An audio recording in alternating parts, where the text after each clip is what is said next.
Welcome to our final day of our gingerbread houses. We drew them in 1-point perspective, and then we talked about cross-hatching and layering colors to get some depth in our projects. So at this point, at the beginning of this class, you might have some finishing coloring to do, but I wanted to show you an end result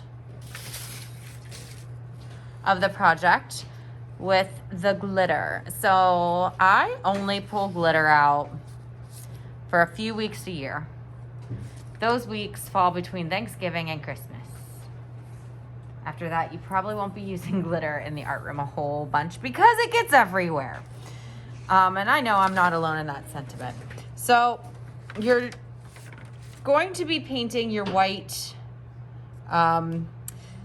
snow, or really it'd probably be like a marshmallow fluff for your gingerbread house, or frosting, with white tempera paint here in a second. And then you're gonna have your choice of glitters. We're going to have just the white shimmer, which is what I'm gonna do, or you are going to have, this one's a mix of white, silver, and a little bit of blue. So it looks kind of something like that. Okay. But before you can put your glitter on, you need to have something to stick to. Now, most of you would say, okay, well, let's put some glue on it. We're going to do one better. Oh, no.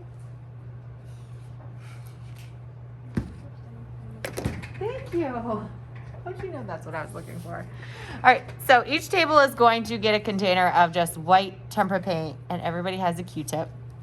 And we're gonna be using the Q-tip as our brush today.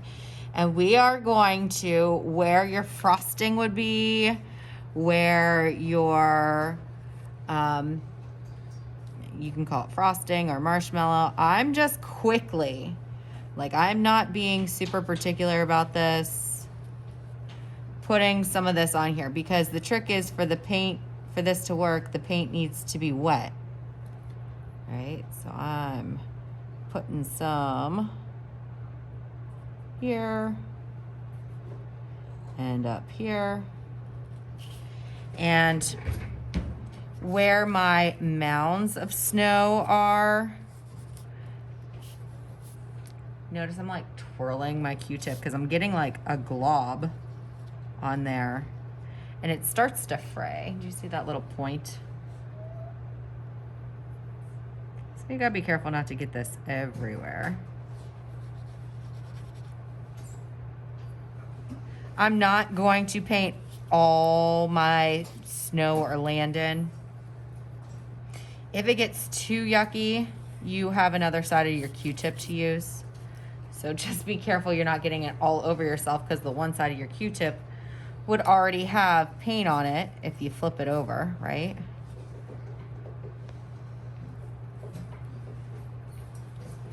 All right, then this guy goes in the garbage. Garbage, garbage, garbage, garbage, garbage.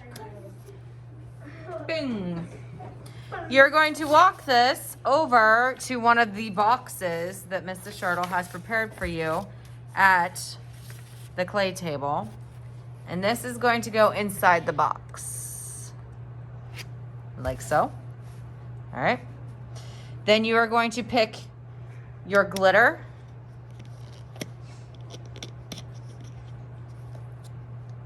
Mrs. Shirtle will help you guys be over there. You're going to sprinkle it. You don't need a ton, because what isn't in the paint is about to be. We're gonna shake it around in the box. All right. And then if I lift this up,